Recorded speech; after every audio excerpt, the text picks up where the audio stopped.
4PM news network में दोस्तों आपका स्वागत है। मैं हूं आपके साथ राशिद ज़हीर। प्रधानमंत्री जी ने, आपको याद है, फौरन ही अपने एनडीए की मीटिंग बुलाई। अपने भी पार्लियामेंट्री मीटिंग जो होती है वो भी नहीं बुलाई।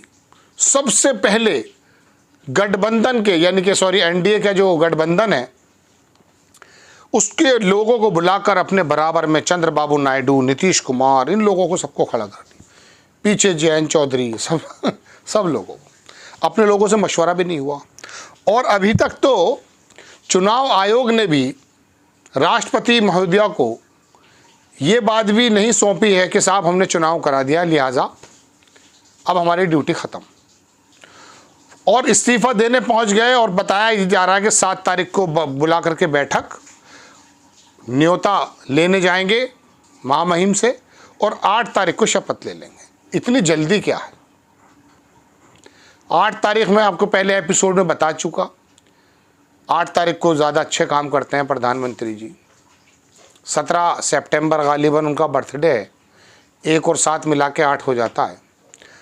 तो 8 नवंबर में नोटबंदी है, मैं बता चुका पहले आपको। खैर, तो ये बताया जा रहा है समाचार पत्रों के माध्यम से या भारतीय जनता पार्टी के तरफ से जो खबर आ रही हैं कि 8 तारीख को प्रधानमंत्री शपथ लेने जा रहे हैं, प्रधानमंत्री की तीसरी बार।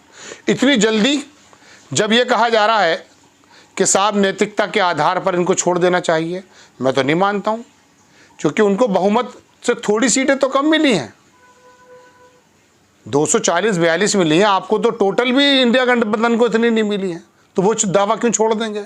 लेकिन इतनी जल्दी ये जो तमाम काम हो रहे हैं, और नीतीश कुमार को और नायडू को तो क्या क्या कहा आपको मालूम है, सबको बुला करके मशवरे हो रहे हैं और समर्थन की चिट्ठी भी ली जा रही है। हालांकि वो भारतीय जनता पार्टी को मिली, नीतीश कुमार ने भी दी भी नहीं है।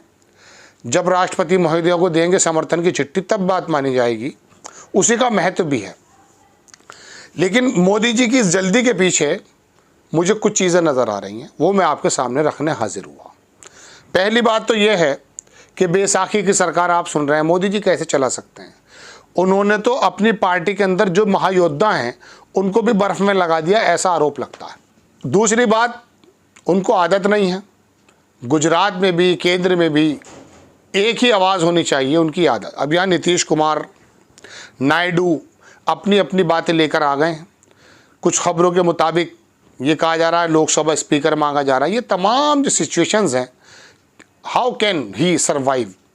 कैसे कर सकते हैं? नहीं कर सकते। अब इस सूरत में क्या होने वाला है, ये सत्ता मोदी जी के हाथ में आ जाएगी तो 3 महीने बाद ना नीतीश का गठबंधन रहेगा, ना नायडू के आदमी रहेंगे, और शिंदे साहब के भी आदमी साफ हो जाएंगे। ये इस पार्टी की फितरत है, ऐसा लोग कहते हैं। आप देखिए, शिवसेना बाला साहब ठाकरे ने किन बुनियादों पर खड़ी की थी? नफरत की राजनीति की, तमाम ऐसी बातें सांप्रदायिकता वाली हुई, तब जाके उन्होंने वहाँ एक समूह तैयार किया। क्या कर दिखाया? उसका तोड़ कर रख दिया, कोई उम्मीद नहीं कर सकता था। शरद पवार जो पुरोधा कहे जाते हैं राजनीति के, उनकी पार्टी के साथ क्या हुआ जनाब? भतीजे से ही बगावत हो गई, प्रफुल्ल पटेल सब अलग। अब आप देखिए, उड़ीसा गए थे, लंबे टाइम तक चलता रहा, उसके बाद फिर क्या हुआ? उन्हीं की जड़ें खोद दी गई। आज पटनायक साहब कहाँ हैं? ख़त्म। आप देखिए, चंद्रबाबू नायडू के साथ भी रहे, हटे भी, उनके बारे में क्या क्या नहीं कहा गया। वाईएसआर और पटनायक साहब, नवीन पटनायक 10 बरस तक राज्यसभा लोकसभा में प्रधानमंत्री जी का हर बिल पर साथ देते रहे ना। फिर क्या हुआ? जहाँ मौका लगा भारतीय जनता पार्टी ने निर्मम तरीके से मध्य प्रदेश में कांग्रेस तोड़ दी, राजस्थान के अंदर जो है सचिन पायलट का जहन बदल दिया, उनको जो है भागना पड़ा। और कौन कौन, कर्नाटक में देखिए आप, वहाँ पर भी कांग्रेस की सरकार चल रही थी, उसके साथ जद एस के, उनको भी तोड़कर अपनी तरफ मिला लिया। तो ये एक सारे काम कर रहे हैं। तो आप उम्मीद करते हैं कि नीतीश कुमार और चंद्रबाबू नायडू की जो टीडीपी है, इन लोगों के लोग इधर नहीं आएंगे? जब सरकार बन जाएगी और तमाम के तमाम जो संस्थाएं हैं फिर तिवारा से इनके हाथों में आ जाएंगी, तो शिवसेना के बहुत सारे लोगों का कहना ऐसा था कि वो उद्धव ठाकरे के पास गए और हाथ जोड़कर कहा कि निष्ठा आपके अंदर ही है सर हमारी, लेकिन हम जेल नहीं जाना चाहते। कितने लोगों को नोटिस दिए ईडी ने, लेकिन जब वहाँ शिंदे की सरकार बन गई सब कुछ चंगा सी हो गया। कोई जेल नहीं जा रहा है, कोई काम धाम नहीं, जेब में पैसे, वहाँ जा मुझे एक मीम याद आ गया। तो ऐसे समय में अमित शाह का रोल बढ़ जाएगा और अगले 3 महीने में इनके हालात क्या होंगे वो आपके सामने आ जाएगी बात। ये सोच रहे हैं कि हम सरकार चलाएंगे, बेसाखियों पे सरकार आ जाएगी। नो डाउट प्रधानमंत्री जी बहुत बराबर में खड़ा कर रहे हैं, लेकिन 3 महीने बाद स्थिति दूसरी होगी। और ये जल्दबाजी इसी बात का सूचक है कि वो जल्द से जल्द सत्ता को अपने हाथ से निकलने नहीं देना चाहते, वापस लेना चाहते हैं।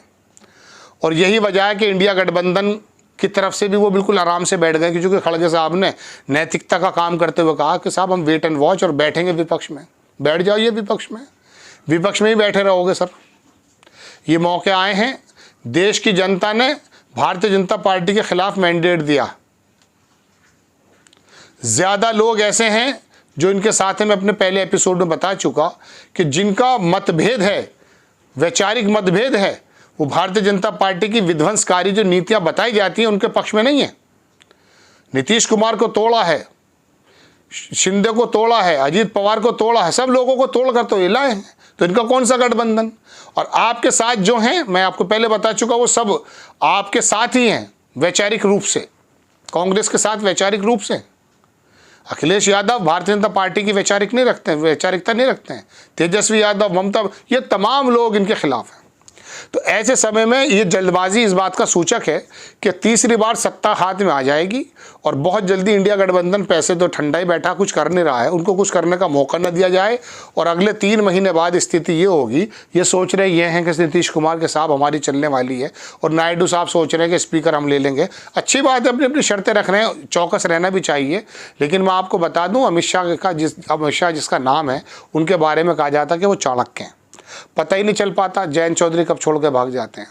मैं आपको बता रहा हूँ ना, किसी प्रदेश में और अपने लोगों को किस तरह से बर्फ में लगा देते हैं, ये भी आपको मालूम है। तो ये स्थिति जल्दबाजी मोदी जी की दिखाई ये दे रही है। वरना ईमानदारी की बात तो यह है कि जिस तरह से इनको 272 और 303 से धकेल कर नीचे डाल दिया गया है, इनको कम से कम ये कहना था भाई अब कोई और चेहरा बना दिया जाए।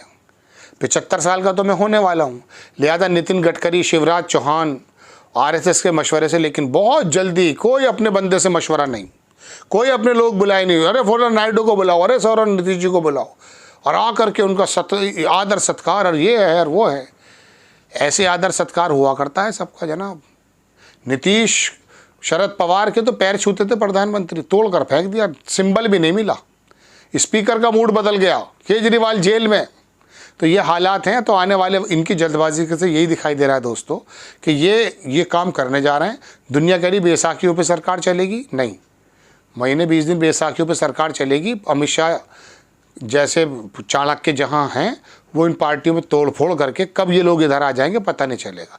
और अभी तो 16-18 इंडिपेंडेंट भी हैं, ये सब लोगों को अपने पास ला करके अपने आप को मजबूत करेंगे, भारतीय जनता पार्टी को मजबूत करेंगे। थोड़े से 30-35 लोग कम हैं, वो ले आएंगे ये, और आप ही लोगों में से आएंगे। इसीलिए ये जल्दबाजी है कि जल्दी से सारी की सारी ताकत अपने हाथ में दोबारा ले ली जाए। और वहाँ नैतिकता का दुहाई दे रहे हैं खड़गे साहब। विपक्ष में बैठेंगे, बैठे रहिए आप। आपको खबर कैसी लगी अपनी राय कमेंट्स बॉक्स में ज़रूर दीजिए। चैनल को सब्सक्राइब कीजिए, शेयर कीजिए। नेक्स्ट टाइम में किसी खबर के साथ हाजिर होता हूँ। जय हिंद।